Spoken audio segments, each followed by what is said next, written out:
Hello my dear friends, you're in the military with summary channel. In this video we're going to discuss the most important events that took place during the previous probably 10 days. Today we have lots of very interesting updates, so let's start. This is not something like a major update about the situation between the 29th of July and 10th of August of 2026 because it is impossible to cover everything. We will discuss just the most important things and we will continue discussing the most important things during the next several days while making videos. So during this period of time the Russians, as you know, managed to improve their position significantly, especially along the northern front line. Furthermore, we had reports about missile and drone attacks deep inside of the territory of Russia, as well as massive attacks through the inside territory of Ukraine between Odessa, Kiev and the western parts of Ukraine. And the most important thing, Zelensky's idea was rejected regarding the license on Patriot missiles, but from the other side we received the report that the United States of America decided to provide Ukrainians with ATACMS missiles. Ukraine purchased American weapons from Turkey. Ukraine has acquired 70 ATACMS missiles, 12 M270 launchers and tens of thousands of cluster munitions from Turkey. This is according to a report from the US Department of State. The announcement was made as a part of a legally managed procedure for approving the re-export of American weaponry. The complete list is as follows: 12 M270 launchers, 70 ATACMS ballistic missiles, 2,524 projectiles with cluster warheads, and 47,000 cluster artillery shells. And telling the truth, during the previous few hours I was trying to find the video published by Ukrainian side or by Russian side when the Ukrainians were using cluster rounds to attack Russian forces. As you may know, several years ago during the special military operation, the United States of America already provided Ukrainians with weapons, with cluster rounds, and the Ukrainians were using them when the Russians were attacking positions of the armed forces of Ukraine around the city of Donetsk during the Pokrovsk offensive operation, but not the Pokrovsk offensive operation that took place in 2025, but we're talking about the Pokrovsk offensive operation during 2024 when the Russians were moving along the railways between Avdiivka and Chervone. So right after the end of the battle for Avdiivka, the Ukrainians were using cluster rounds provided by the United States of America, and this process and this situation took place in 2023 and 2024. But after the end of the battle for the southern Pokrovsk bridgehead, the Ukrainians stopped using cluster rounds, probably due to the fact that the United States of America stopped supplying Ukrainians with this type of weapon. And probably during the previous 2 years we haven't received even a single video where the Ukrainians were using cluster rounds to attack Russian forces. But now everything changes. Now everything has been changed once again. The United States of America decided to provide Ukrainians with this type of weapon instead of providing the Ukrainians with Patriot missiles and license for Patriot missiles. So which means that the Russians, most likely the intelligence of the United States of America, considers that the Russians are about to begin their major offensive operation with the purpose to break through Ukraine's defenses. Most likely the Russians managed to concentrate lots of forces, and the only possible way how to stop these forces is to use weapons like cluster weapons. And telling the truth, these days we start receiving lots of updates from the Orikhiv direction on this matter. For example, today several sources reported that the new commander-in-chief of the Ukrainian armed forces appears to have transferred significant reserves to the Zaporizhzhia region over the past week. The new commander-in-chief is now trying to operate in a new way and is developing his own strategies. So we are waiting for news from Zaporizhzhia. And during the previous 10 days, between the 29th and the 10th of August, 29th of July and 10th of August, we received lots of updates from this direction, and the most important update is that the Russians improved their positions, have improved their positions significantly through the city of Orikhiv, and we start receiving first updates from the most southern parts and the southeastern parts of the city, and these are the changes between the 29th of July and the 10th of August of 2026. And as you can see, the Russians managed to improve their positions significantly. The Russians managed to dig in deeper, and currently the Russians control up to 30% of the Orikhiv agglomeration, and the Ukrainians control less than 50%. So this is the situation. But before we start with changes on the ground, first let's continue with ATACMS, Patriot systems, and so on. During the previous days, we received lots of updates on the matter of work of Ukraine air defense forces. And according to information we have, for example, between the previous 24 hours, the Russians managed to launch 130 air means to attack the territory of Ukraine, and the Ukrainians managed to destroy just 96 drones.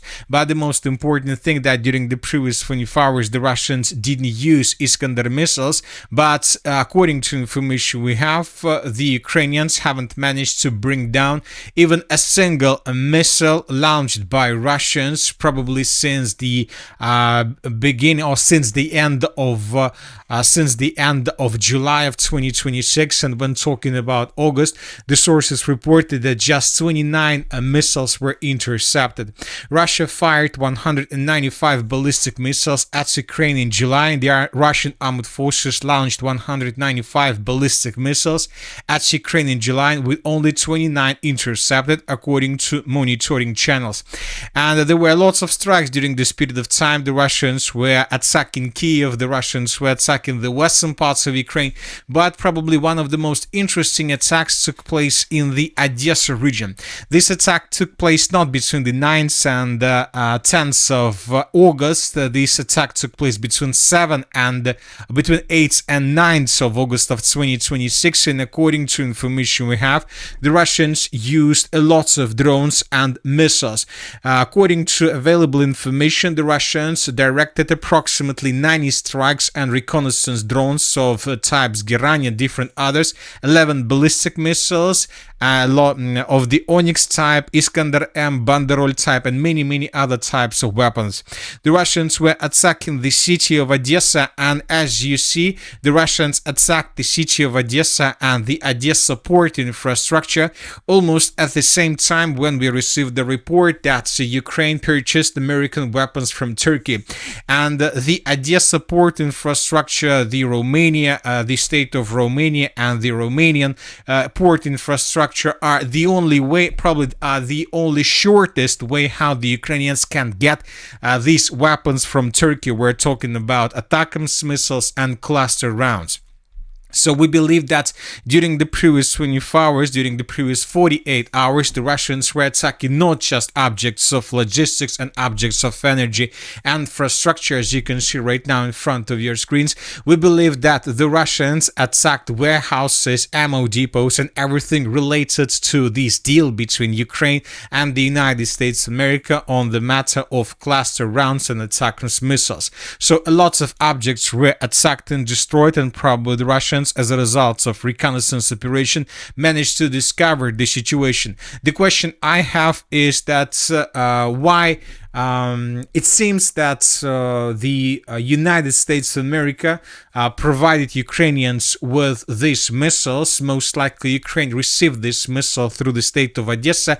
The question is why the United States of America provided or revealed this information about these missiles, so the Russians were able to use this information for analysis and then for attacks on the territory of Ukraine. So most likely a batch of these missiles, ATACMS missiles and cluster munitions, were hit and destroyed by the Russians during that overnight attack. Once again, this is the map that was published by different sources, pro-Ukrainian sources, and here we can see how exactly the Russians were attacking the Odessa region. And another important situation is that the Russians, during the same period of time, also attacked the Zatoka bridge. not just the Zatoka bridge, but the Zatoka bridge and the Mayaky bridge. So, as you may know, the only way how the Ukrainians can receive weapons through the Odessa region is, of course, through the port infrastructure of the Odessa region, and then through two bridges. No, not two bridges, but through two areas. The first area is the area of the city of Zatoka, this territory, but according to information we have, between the 29th of July and the 10th of August of 2026, the Russians attacked this territory with drones and with missiles, and we have lots of videos on this matter. For example, in this video we can see how exactly the Russians were attacking the Zatoka region, the Zatoka bridge, and the sources reported that as a result of attack, the Zatoka bridge was badly damaged, and most likely the Ukrainians lost possibilities to use this bridge for logistic purposes. And during the previous nights, the Russians attacked the Mayaky bridge, and as a result of attack, the bridge was also badly damaged by Russians. And not today, but yesterday, the bridge was attacked, and we have a video on this matter. In this video, we can see how people were trying to cross the Mayaky bridge that basically connects the mainland of Ukraine with the southwestern parts of Ukraine, that the Ukrainians use for logistic purposes, especially for this deal between states and Ukraine on the matter of cluster rounds and cluster munition. We have lots of videos where we can see traffic, where we can see problems, and so on. This is a very important situation. As you can see, first, most likely the Russians knew that the Ukrainians were planning to receive these weapons, so that is why they were attacking these two bridges with the purpose to slow down the Ukrainians and not to allow them to get these weapons fast, flexible, and so on. And when the Russians destroyed or badly damaged the logistics, the Russians, as a result of the next stage of the next phase of attack, continued attacking all warehouses and infrastructure that may be related to these deal with ATACMS, missiles, and the cluster rounds.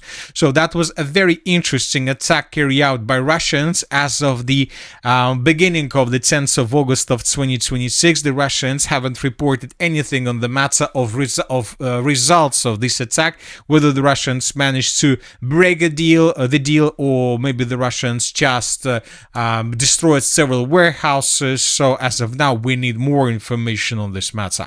So this is the most important situation. Once again, summarizing everything, the United States of America believes that the Patriot missiles won't change the situation in Ukraine. License for Patriot missiles won't change the situation in Ukraine as well, because this technology could be stolen by somebody, by a third party, or could be provided to some other party. So that is why the United States of America believes that the only way how to stop the Russians is to provide these weapons, most likely before the beginning of the major offensive operation that might take place in the Zaporizhzhia region, where the Russians are just several dozens kilometers from the city of Zaporizhzhia itself. So now let's return back to the Zaporizhzhia direction. Once again, the Russians, as a result of clashes, improved their position significantly through the southeastern parts of the settlement, and the Russians continue advancing. Furthermore, we see a pocket that was created by the Russians around the settlement of Tokmachka, and most likely currently the Ukrainians who were caught into these pockets have no chances for, let's say, escaping or leaving this pocket, probably through the river of Konska, but the Russians most likely have complete FPV drone control over the territory, so which means that in coming several days the Russians will continue tightening the noose around the settlement, around the settlement of Tokmachka, with the purpose to finish the battle for this territory as soon as possible. This will allow the Russians to create a stable foothold through the southeastern parts of the Orikhiv agglomeration, and this will allow the Russians to finish the battle for this territory. And with the fall of the Orikhiv agglomeration, the battle for the Yurkovka-Tavriisk agglomeration begins, and if this battle ends, then the battle for Zaporizhzhia begins, because from these positions there are no more big settlements or towns or villages in front of the city itself. Furthermore, the Russians managed to improve their positions also significantly through the northern flank of the Orikhiv's agglomeration, and we are talking about the the settlement by the name of Liubytske, so which located along 0408 roads between the mainland and the city of Orikhiv itself. And as you can see, the Russians, as a result of clashes, cut this road physically. This information was provided by the group of forces east, and as you can see, now the Ukrainians of the Orikhiv agglomeration have less possibilities to support their contingent through this territory. So the major battle for the Zaporizhzhia direction begins, and the Russians, as you understand, are tasked to get as close as possible to the city itself with the purpose to have complete artillery control, the most important thing, over bridges and lines between the western and the eastern banks of the river of Dnipro. Now let's move further and let's discuss the situation in the Pavlograd or Dnipro direction. During the previous 10 days, the map has been adjusted, as you can see, significantly through this pocket. As we see, the Ukrainians continue their counteroffensive operation in this area, trying to improve their positions between rivers of Volcha and Mokry Yali, and according to different sources, the Ukrainians during the previous 24 hours have improved their positions significantly. So we have added additional gray zone or contested area, because even according to pro-Russian sources, the villages like Zeleny Gai, Ivanovka, and many other different towns and villages through this territory were recaptured by the Ukrainians, and we see that the Russians as of now are not able to do anything with this, or the Russians are trying to create the situation when the Ukrainians will concentrate a lot of forces in this pocket, and then the Russians will strike back with the purpose to recapture lost territories. Now let's talk about the Dobropillia direction. During this period of time, the Russians also improved their position significantly. Since the 29th of July of 2026, the Russians have taken the villages of Svetly and Chernihivka. These are the territories to the south of the settlement of Dobropillia. As of now, the most important question is about the mine of Bilitska. During the previous days, several sources reported that the mine of Bilitska was also captured by Russians, but during the same period of time we received the video where we can see how Russians were attacking positions of the armed forces of Ukraine through this territory, which means that most likely this mine is still under complete control of the armed forces of Ukraine. Anyway, the Russians managed to break through Ukraine's defenses, and according to different pro-Ukrainian sources, the Ukrainians also have concentrated significant number of forces through this territory with the purpose to slow down the Russians and not to allow them to take the city of Dobropillia under complete control. So now we see that there is a significant concentration of forces in the Zaporizhzhia direction and in the Dobropillia direction. Now let's talk about the city of Druzhkivka and the city of Slaviansk. During the previous 10 days, the Russians have also improved their positions significantly through this area. According to information we have, the Russians during the previous days have captured the settlements of Krasnyi Kut and Toretska, so which means that the Russians are about to finish the battle for the southwestern flank of the settlement of Druzhkivka. There are just several villages left before the Russians approach the city. We're talking about the settlement of Novogrigorovka, Petrivka, Raiska, and Raiska. And if Russians enter any of this village, this means that the Russians enter the Druzhkivka agglomeration from the southwest. The Russians are pushing, and as you can see, according to this concentration of forces, there are also a lot of units. Were recorded, and we see that a new commander-in-chief of the armed forces of Ukraine, Drapati, believes that the Druzhkivka agglomeration remains one of the most important directions for Russians, because the Russians approach the settlement of Druzhkivka from the southwest, as you can see, and we start receiving during the same period of time, during the same 10 days, significant number of updates from the area of Alexeyevo Druzhkivka and the settlement of Stenki. The Russians improved their positions through this area. During this period of time, the Russians improved their positions through the village of Stenki, and it seems that the Russians managed to finish encirclement of the Ukrainians left in the area of the settlements of Chervone and Podilske.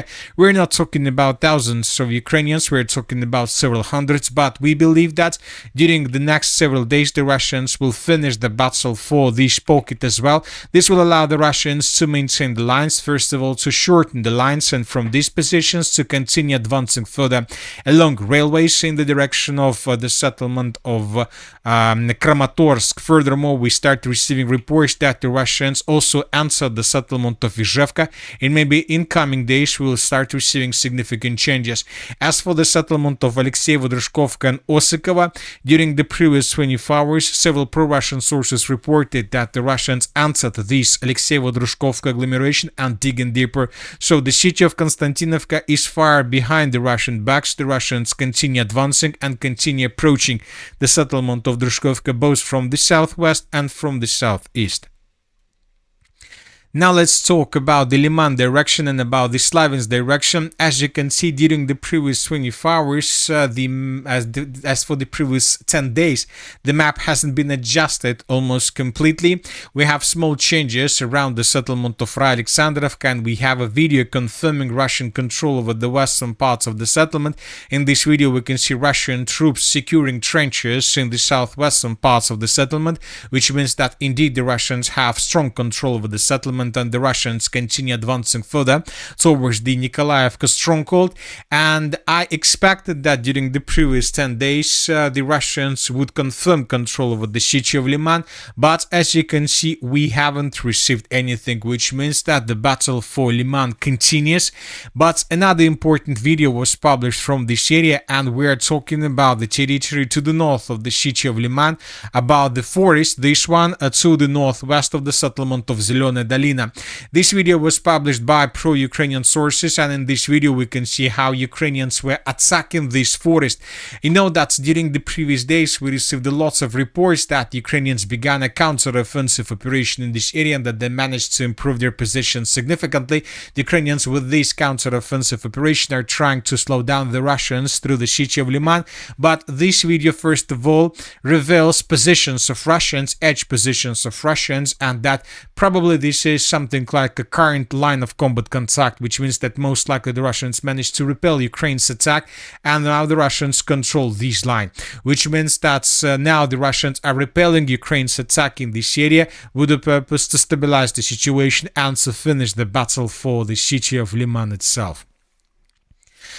As for the northern directions, we will cover them during the next update, during the evening update. We have lots of changes. We will talk about the northern direction in details, and during the next update we will discuss more attacks, more strikes, the situation with Ukraine's attacks deep inside of the territory of Russia, and we are going to talk about many more things about the conflict on the territory of Ukraine.